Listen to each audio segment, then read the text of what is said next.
5. Será porventura o estilo que hoje se usa nos púlpitos um estilo tão empeçado, um estilo tão dificultoso, um estilo tão afetado, um estilo tão encontrado a toda a arte e a toda a natureza? Boa razão é também esta. O estilo há de ser muito fácil e muito natural. Por isso, Cristo comparou o pregar ao semear. Compara Cristo o pregar ao semear, porque o semear é uma arte que tem mais de natureza que de arte. Nas outras artes, tudo é arte. Na música, tudo se faz por compasso. Na arquitetura, tudo se faz por regra. Na aritmética, tudo se faz por conta. Na geometria, tudo se faz por medida. O semear não é assim. É uma arte sem arte. Caia onde cair. Caía o trigo nos espinhos e nascia. Caía o trigo nas pedras e nascia. Caía o trigo na terra boa e nascia. Ia o trigo caindo e ia nascendo. Assim há de ser o pregar. Hão de cair as coisas, hão de nascer, tão naturais que vão caindo, tão próprias que venham nascendo. Que diferente é o estilo violento e tirânico que hoje se usa. Ver vir os tristes passos da Escritura como quem vem ao martírio. Uns vêm acarretados, outros vêm arrastados, outros vêm estirados, outros vêm torcidos, outros vêm despedaçados. Só atados não vêm. A tal tirania? Então, no meio disto, que bem levantado está aquilo. Não está a coisa no levantar, está no cair. Notai uma alegoria própria da nossa língua.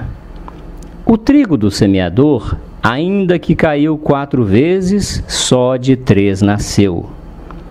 Para o sermão vir nascendo, há de ter 3 modos de cair. Há de cair com queda, há de cair com cadência, há de cair com caso. A queda é para as coisas, a cadência para as palavras, o caso para a disposição. A queda é para as coisas, porque hão de vir bem trazidas e em seu lugar, hão de ter queda.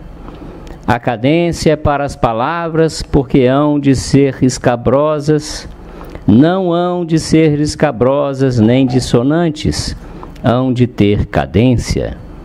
O caso é para a disposição, porque há de ser tão natural e tão desafetada que pareça caso e não estudo.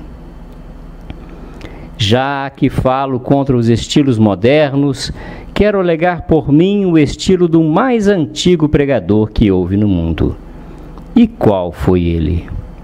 O mais antigo pregador que houve no mundo foi o céu.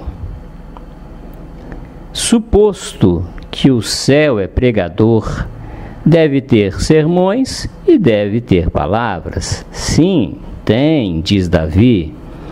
Tem palavras e tem sermões, e mais, muito bem ouvidos. E quais são estes sermões e estas palavras do céu? As palavras são as estrelas, os sermões são a composição, a ordem, a harmonia e o curso delas. Vede como diz o estilo de pregar do céu com o estilo que Cristo ensinou na terra. Um e outro é semear, a terra semeada de trigo, o céu semeado de estrelas. O pregar há de ser como quem semeia, e não como quem ladrilha ou azuleja, ordenado, mas como as estrelas. Todas as estrelas estão por sua ordem, mas é ordem que faz influência, não é ordem que faça lavor. Não fez Deus o céu em xadrez de estrelas, como os pregadores fazem o sermão em xadrez de palavras. Se de uma parte há de estar branco, da outra há de estar negro. Se de uma parte dizem luz, da outra hão de dizer sombra. Se de uma parte dizem desceu, da outra hão de dizer subiu. Basta que não havemos de ver num sermão duas palavras em paz, todas hão de estar sempre em fronteira com seu contrário? Aprendamos do céu o estilo da disposição e também o das palavras. As estrelas são muito distintas e muito claras. Assim há de ser o estilo da pregação, muito distinto e muito claro. E nem por isso temais que pareça o estilo baixo. As estrelas são muito distintas e muito claras e altíssimas. O estilo pode ser muito claro e muito alto. Tão claro que o entendam os que não sabem, e tão alto que tenham muito que entender nele os que sabem. O rústico acha documentos nas estrelas para sua lavoura, e o mareante para sua navegação, e o matemático para suas observações e para os seus juízos. De maneira que o rústico e o mareante, que não sabem ler nem escrever, entendem as estrelas. E o matemático, que tem lido quantos escreveram, não alcança a entender quanto nelas há. Tal pode ser o sermão, estrelas que todos veem e muito poucos as medem. Sim, padre, porém esse estilo de pregar não é pregar culto, mas fosse. Este desventurado estilo que hoje se usa, os que o querem honrar chamam-lhe culto, os que o condenam chamam-lhe escuro, mas ainda lhe fazem muita honra. O estilo culto não é escuro, é negro, e negro boçal e muito cerrado. É possível que somos portugueses e havemos de ouvir um pregador em português e não havemos de entender o que diz? Assim como Alexicon para o grego e Calepino para o latim, assim é necessário haver um vocabulário do púlpito. Eu ao menos o tomara para os nomes próprios, porque os cultos têm desbatizados os santos, e cada autor que alegam é um enigma. Assim o disse o cetro penitente, assim o disse o evangelista Apelles, assim o disse a águia de África, o favo de Claraval, a púrpura de Belém, a boca de ouro. Há tal modo de alegar. O cetro penitente dizem que é Davi, como se todos os cetros não foram penitência.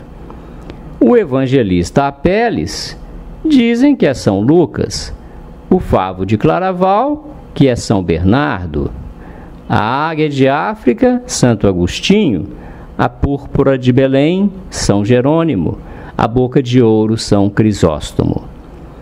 E quem quitaria ao outro cuidar que a púrpura de Belém é Herodes, que a águia de África é Cipião e que a boca de ouro é Midas? Se houvesse um advogado que alegasse assim a Bártolo e Baldo, havíeis de fiar dele o vosso pleito? Se houvesse um homem que assim falasse na conversação, não o havíeis de ter por nécio? Pois o que na conversação seria necessidade, como há de ser discrição no púlpito? Boa me parecia também esta razão, mas como os cultos pelo polido e estudado se defendem com grande Nazianzeno, com Ambrósio, com Crisólogo, com Leão, e pelo escuro e duro, com Clemente Alexandrino, com Tertuliano, com Basílio de Seleucia, com Zeno Veronense e outros, não podemos negar a reverência a tamanhos autores, posto que desejáramos nós nos que se prezam de beber destes rios a sua profundidade. Qual será logo a causa de nossa queixa?